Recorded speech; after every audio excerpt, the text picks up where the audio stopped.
تو اپنے گھر پر کتنا مال چھوڑ کر آیا ہے؟ جس پر عبد الرحمن ابن عوف نے کہا کہ یا رسول اللہ صلی اللہ علیہ وسلم جتنا آپ کی خدمت میں پیش کیا اتنا ہی میں اپنے گھر پر چھوڑ آیا ہوں۔ تو آپ صلی اللہ علیہ وسلم اتنے خوش ہوئے کہ ان کے دل سے ایک دعا نکلی اور انہوں نے کہا کہ یا اللہ تو عبد الرحمن کو جو رحمان کا تاجر ہے اس کے مال میں برکت عطا فرما، اس مال میں بھی جو وہ اپنے گھر پر چھوڑ آیا ہے اور اس مال میں بھی جو میرے پاس لے کر آیا ہے۔ اس کے بعد سیدنا عبد الرحمن ابن عوف رضی اللہ تعالیٰ عنہ کہتے ہیں کہ میں مٹی کو بھی ہاتھ لگاتا تھا تو وہ بھی سونا بن جاتی تھی۔ تو یہ ایک ایسے بزنس مین تھے جن کی زندگی میں اللہ تعالیٰ نے خود برکت رکھی تھی۔ سیدنا عبد الرحمن ابن عوف چونکہ رحمان کے تاجر تھے تو رحمان اور بندے یعنی رحمان اور رحمان کے تاجر کے درمیان میں نے ایک مکالمہ لکھا ہے جو میں آپ کے سامنے پیش کرتا ہوں۔ یہ گفتگو ہے ایک مکالمے کی صورت میں جو بندہ اپنے اللہ کے ساتھ کر رہا ہے۔ جب مال حلال کا تھا کرم رب جلال کا تھا، نہ ڈر کسی ملال کا تھا، بس در رب ذوالجلال کے سوال کا تھا۔ پھر رحمان جہاں پر سوال کرتا ہے اور رحمان پوچھتا ہے کہ اتنا مال کہاں سے لاتے ہو، اس پیسے کو کیسے کماتے ہو، کیا بھوکوں کو بھی کھلاتے ہو؟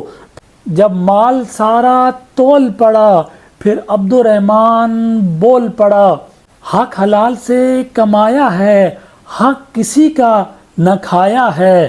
جب اللہ کا سوال آتا ہے مجھ پر یوں جلال آتا ہے، غلے کا منہ کھولتا ہوں پھر میں کچھ بھی نہیں تولتا ہوں، پھر تیرے راہ پر لگاتا ہوں، پھر پوری زندگی بیٹھ کر کھاتا ہوں۔ ہائی لائٹ نمبر 2، سیدنا عبد الرحمن ابن عوف رضی اللہ تعالیٰ عنہ کے بزنس اصول۔ سیدنا عبد الرحمن ابن عوف رضی اللہ تعالیٰ عنہ سے ایک دفعہ پوچھا گیا کہ آپ اتنے بڑے کامیاب بزنس مین ہیں تو آپ کی کامیابی کے اصول کیا ہیں؟ تو انہوں نے کہا کہ I never refuse any profit۔ اس کا کیا مطلب ہے؟ اس کا مطلب یہ ہے کہ وہ چھوٹے سے چھوٹے منافع کو بھی حقارت کی نظر سے نہیں دیکھتے تھے، بلکہ وہ یہ سمجھتے تھے کہ چھوٹے سے چھوٹا منافع بھی اللہ کی طرف سے ہے اور اس میں برکت ہے۔ I sold everything in cash۔ یہ ایک بہت عام سی بات ہے کہ سیدنا عبد الرحمن ابن عوف رضی اللہ تعالیٰ عنہ کے بارے میں یہ بات فیمس ہے کہ وہ اپنی تمام تر بزنس ڈیلنگ کیش ٹرانزیکشن میں کیا کرتے تھے، وہ کریڈٹ کو یوز نہیں کرتے تھے۔ اس سے ان کو فائدہ یہ ہوتا تھا کہ ان کے پاس جو ریئل ٹائم منی ہے وہ آتی تھی، اور یہی ان کا اصول ہے جو بعد میں بزنس میں کیش فلو مینجمنٹ کی بنیاد بنا۔ Principle number 3، I didn't delay selling anything۔ وہ کسی بھی چیز کو بیچنے میں یعنی فروخت کرنے میں دیر نہیں کرتے تھے، وہ مال کو جمع نہیں کرتے تھے، کیونکہ ان کا ماننا تھا کہ جو مال آپ کے پاس آتا ہے اس کو آپ جتنا جلدی مارکیٹ میں نکالیں گے وہ ایک نئے اور نیو ٹرینڈ کے حساب سے سیل ہوگا اور اس میں سے زیادہ پروفٹ حاصل ہوگا۔ ہائی لائٹ نمبر 3، 4 دینار سے کامیاب کاروبار کا سفر۔ اب یہ وہ ایک امپورٹنٹ کویسچن ہے جو پوچھا جاتا ہے کہ آخر کار انہوں نے ان 4 دینار سے اپنے کاروبار کا آغاز کیسے کیا تھا۔ ان 4 دینار سے انہوں نے سب سے پہلے دہی اور مکھن کا کاروبار کیا، پھر انہوں نے گھوڑوں کا کاروبار شروع کیا۔ جب انہوں نے یہ دیکھا کہ اس بزنس میں اس لیول کا سکوپ نہیں ہے تو پھر اس کے بعد انہوں نے ہارسز کے سیڈلز بنانا شروع کیے اور ان کو سیل کرنا شروع کیا۔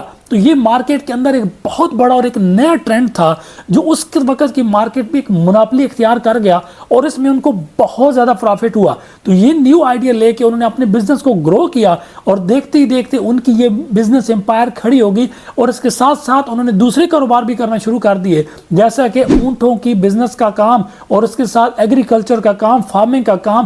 یوں اپنی بزنس امپائرز کو گرو کرتے گئے اور اپنے کاروبار کو آگے بڑھاتے گئے۔ ہائی لائٹ نمبر 4، اب فائنلی ہم ان بزنس اسٹریٹجیز کی طرف آتے ہیں جو اگرچہ سیدنا عبد الرحمن ابن عوف کی اوریجنل کریٹڈ کی گئی اسٹریٹجیز ہیں، لیکن آج کے بزنس مینجمنٹس کی بک کے اندر ان کو ایسے پڑھایا جاتا ہے جیسے یہ کسی یورپ کے یا جدید دنیا کے کسی بانی کی طرف سے انوینٹڈ یا کریٹ کردہ بزنس اسٹریٹجیز ہوں۔ تو سیدنا عبد الرحمن ابن عوف رضی اللہ تعالیٰ انہوں نے جو اس وقت بزنس اسٹریٹجیز اپنائی تھیں ان میں سے چند کے نام میں آپ کے سامنے ذکر کر دیتا ہوں۔ Strategy number 1، the power of business diversification. تو سب سے اور امپارٹنٹ چیز جو انہوں نے اپنے بزنس کے اندر کی، انہوں نے اپنے بزنس کو ڈائیورس کیا۔ انہوں نے بزنس کو ایک ہی اصول پر یا ایک ہی نیچر میں نہیں بلکہ ملٹیپل ویز میں انہوں نے اپنے بزنس کو کیا۔ Building strong relationship. اس کے بعد انہوں نے ارد گرد کے جتنے بھی بزنس مین تھے اور اس وقت کی جو امپورٹنٹ پرسنالٹیز تھیں ان کے ساتھ اپنے اسٹرانگ ریلیشنشپ بلڈ کیے، اس سے ان کے بزنس کو بہت بڑا سکوپ ملا۔ اسٹریٹجک الائنس، اب اسٹریٹجک الائنس آج کل کے بزنس میں اس کو بہت زیادہ امپورٹنس دی جاتی ہے، حالانکہ یہ ون اینڈ اونلی سیدنا عبد الرحمن ابن عوف رضی اللہ تعالیٰ عنہ کا مقرر کردہ اصول تھا کہ انہوں نے اپنے الائنس اتنے زیادہ کریٹ کیے تھے جس سے ان کے بزنس کو نہ صرف اضافہ ملا بلکہ اس کو ایک وسعت بھی ملی۔ Adapting market trend, market trend ایک انتہائی امپارٹنٹ ایسی ویلیو ہے جو کسی بھی بزنس مین کے لیے انتہائی امپارٹنٹ ہے۔ تو آج سے 1400 یا 1450 سال پہلے سیدنا عبد الرحمن ابن عوف نے اس مارکیٹ ٹرینڈ کو انٹروڈیوس کروایا۔ وہ مارکیٹ کے اندر ایک نیا ٹرینڈ لے کے آ جاتے تھے اور پھر اس پہ وہ اپنا بزنس کرتے تھے۔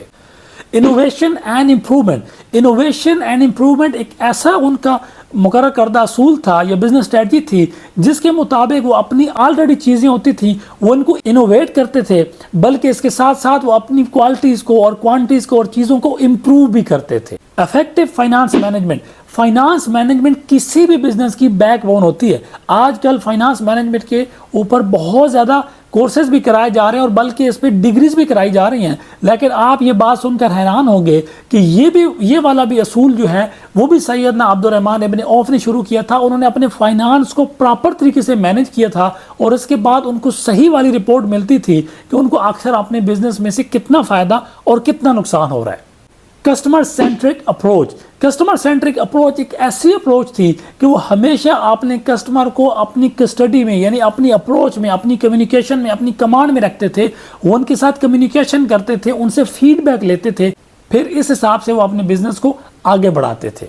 embracing failure as a learning opportunity، ان کو جب بھی کوئی فیلئر ہوا ان کے بزنس میں اور جب بھی ان کو کہیں اللہ نہ کرے کوئی نقصان ہوا تو ہمیشہ انہوں نے اس نقصان سے سیکھنے کی کوشش کی اور اس کے بعد خود کو امپروو کرنے کی کوشش کی۔ تو ناظرین، یہ جو 4 ہائی لائٹس ہم نے آپ کے سامنے رکھی ہیں، یہ مختصراً ہم نے اس چیز کو سمجھنے کی کوشش کی ہے کہ سیدنا عبد الرحمن ابن عوف نے آخر اپنی بزنس امپائر کھڑی کیسے کی ہے۔ اب ویڈیو کے آخر میں ہم اس بات کا بھی ذکر کرتے چلیں کہ جیف بیزوس اور سیدنا عبد الرحمن ابن عوف کے درمیان یہ کڑی ہے کیا جو کامن ہے۔